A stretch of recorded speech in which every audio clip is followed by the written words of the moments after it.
Comme je vous l'ai dit, on a deux matrices, pour ne pas perdre les auditeurs. Il y a deux matrices de l'islamisme. On va dire les frères musulmans d'un côté, nés en Égypte, organisation politique et religieuse à la fin des années 20, et on a le wahhabisme, c'est-à-dire la doctrine officielle de l'Arabie saoudite. Les frères musulmans radicalisés vont donner Al-Qaïda.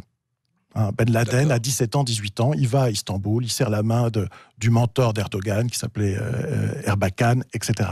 Et vous avez Daesh, qui cherche à récupérer l'héritage wahhabite en l'interprétant à sa manière et en dénonçant les institutions saoudiennes, en disant qu'elles ont trahi l'héritage. Le califat, l'État islamique. Exactement. Donc on a ces deux matrices. L'une oriente la lutte contre l'Occident, les États-Unis, de façon prioritaire, sans s'intéresser au conflit sunni-chiite. C'est Al-Qaïda. C'est Al-Qaïda, absolument. Ils sont très politiques dans leur... Même si ce sont des groupes religieux, mais qui ont une vision... Al-Qaïda dont Daesh n'est qu'une des proliférations. Non. Daesh est issu d'une autre trajectoire, d'une autre histoire, qui est le wahhabisme. Ah oui, d'accord. Et d'une vision exclusivement religieuse, qui est obsédée par la pureté, d'où la lutte contre les chiites. S'ils ne font pas repentance, on les exécute.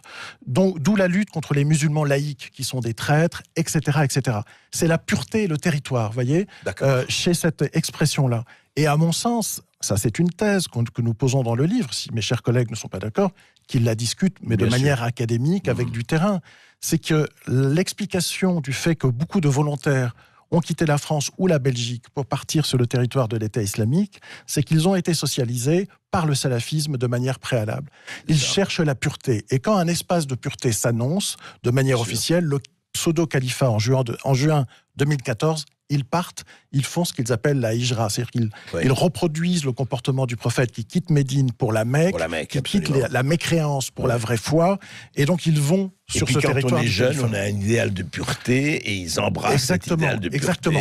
Il est bien certain que parmi ceux qui sont partis, certains connaissaient pas bien l'arabe, ça je ne le conteste pas, mais il y a toujours des idéologues. Je parlais là des experts, non pas des militants. Absolument, mais il y a toujours des idées. En revanche, il y a toujours un idéologue, surtout chez Daesh, qui maîtrise extrêmement bien l'arabe, qui est passé par un institut salafiste dans la péninsule arabique et qui a la maîtrise des textes et d'une partie du patrimoine sunnite le plus conservateur. Voilà. Donc du coup, bien sûr. Mais comment vous expliquez que ça fait quand même, comme vous disiez, 20, 25 ans, etc. Comment ça se fait que c'est bien nos médias, nos politiques, etc. ont l'air de découvrir l'Amérique? Parce qu'on n'a pas voulu en parler pour ne pas désespérer les banlieues, comme on l'a dit, ne pas faire le jeu. Avant, c'était ne pas désespérer Billancourt, là, c'est pas désespérer Saint-Denis, si vous voulez. Oui, c'est ça. On n'a pas voulu non plus, dans les milieux de la recherche, donner des arguments au Front National. On a eu peur... Faire le jeu de... Faire le jeu de... Mais ça devient une espèce de mantra. Et le problème, c'est que en faisant du déni, on a des attentats qu'on a du mal à expliquer et on a une hausse du Front National.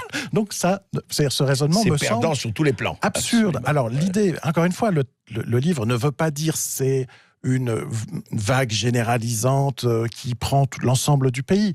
Ce sont des contextes qui sont étudiés.